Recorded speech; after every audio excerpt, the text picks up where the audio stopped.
The horse and the computer story. I've decided to share it the way I understand it.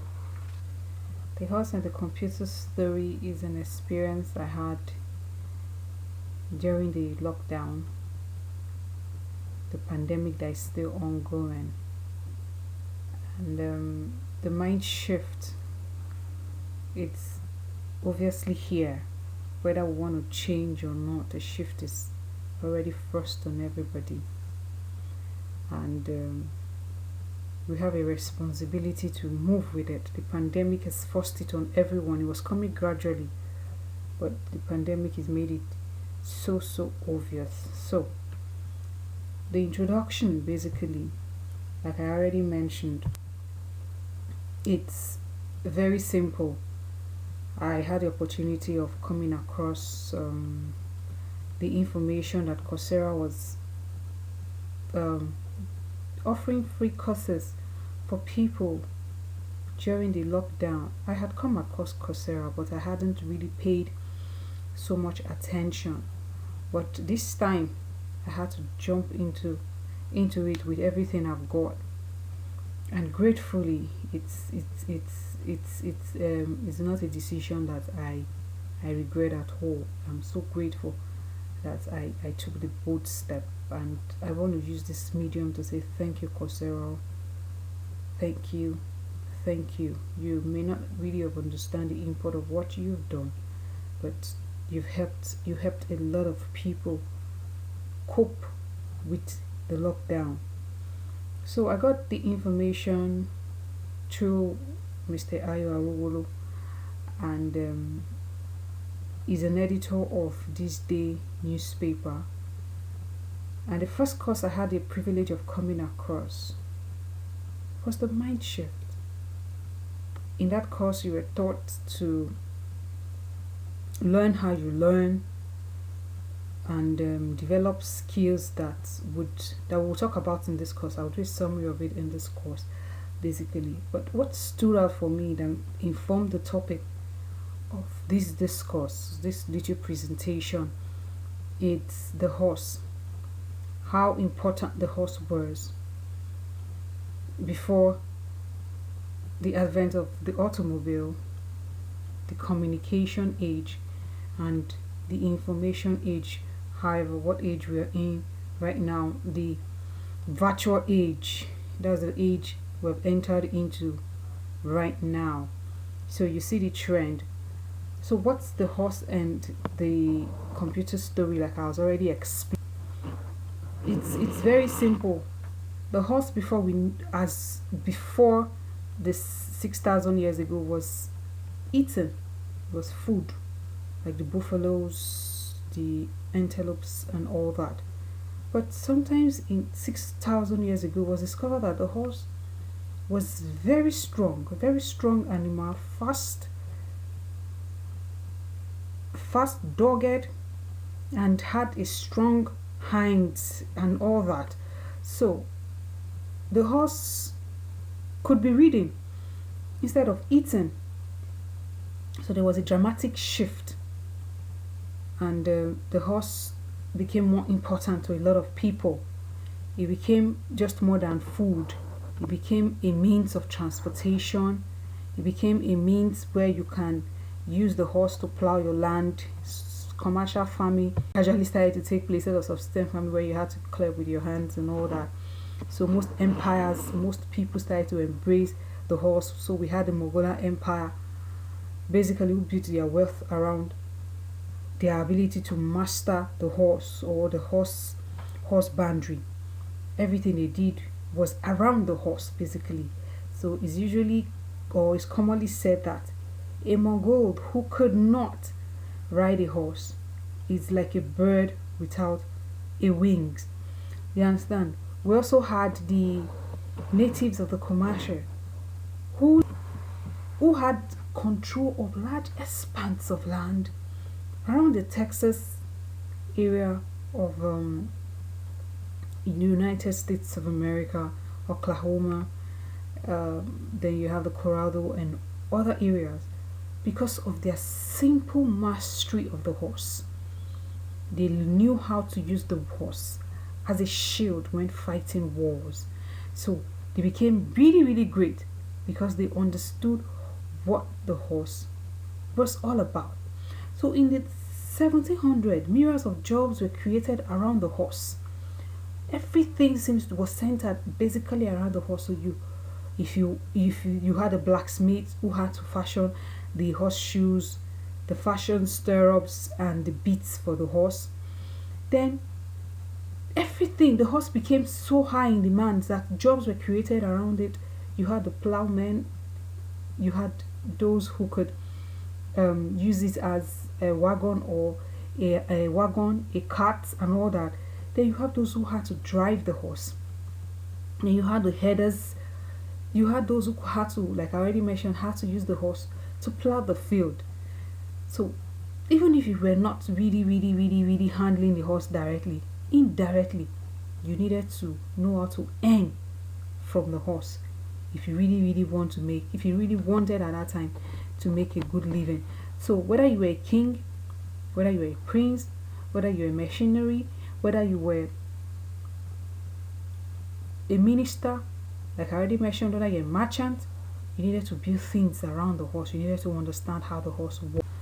So the horse at that time was basically a similitude of the computer, the phone, the smartphones that we have today, and of course the internet. That's what the horse was all about. But in the 1920s, automobiles started to come in gradually, and before you knew it, the horse started to fade out. Then you had communication becoming important, very important. So you had the telephones of different sizes and of different shapes. You had the telephones of different sizes, of different shapes. Sorry, I got distracted a bit. To the extent that at that time, at this time, just in the 90s, gradually at that time in the 90s, if you needed to be able to understand these things, just like you needed to understand the horse to be able to survive at that in the 90s. So gradually we started moving into the mind shift. Gradually the world moved into the mind shift. Whether you were ready or not, the world has been moving gradually, but the pandemic has made it so obvious, and the world is left the horse age, the automobile age, we still use the automobile anyway, then the phones, from the very big ones to something you hold in your hands, then you have the computer. Now we're the internet, and gradually everything is moved into the virtual age. The question now is, are you ready for it? The force is here already. The shift has happened. Are you ready for it? And how should you be ready for it? What should you do? The work environment has changed. It has moved from physical to virtual. Companies are taking space in the virtual by using the different virtual technologies. The way we offer our services, no matter the kind of profession you're running or you are in, professional services you're running or the kind of profession you are in, you have to learn how to use virtual means to deliver your services if you want to remain relevant. So it doesn't matter anymore whether you're a lawyer, whether you're an accountant, whether you're an engineer. You must understand how to use some of these virtual tools that we already have, or that has been forced on us. There's a shift, and the shift may be permanent. So what do we do? What's our responsibilities? How do we mash our skills with the current skills that we need? Like the horse story. How do we master the age that we are in? So basically, it's the challenge before us. It doesn't matter the skill that you have, like I already mentioned, then you have to learn how to use some other skills that is required in this modern age that we find ourselves, in this virtual age that we find ourselves. So the question now is, what are the most needed skills right now? We have the soft skills, we have the hard skills. So what are these most niche? Some technical skills. You have the blockchain, you have the computer, the cloud computing, you have analytical reasoning, then you have the artificial intelligence. Those who would have most of the jobs now are those who understands how machines are working. Machines are taking the place of most of the things that humans used to do.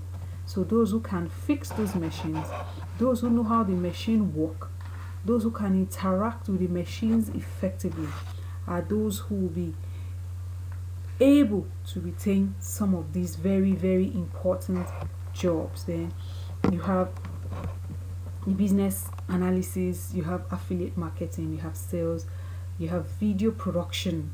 Basically, this is not the best of the video production. Like you can see, it's still a skill that I and my crew, we are working on.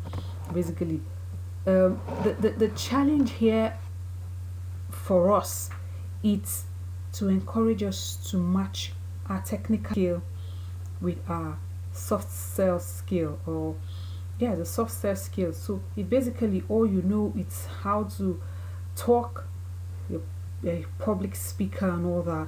You need to also get a technical skill to balance it up. You must be able to, you have to be in between. You have to be able to have a lot of set of skills that would help you thrive in the age that we are in. The technical plus the soft skill makes for a very, very healthy balance in this age that we are in.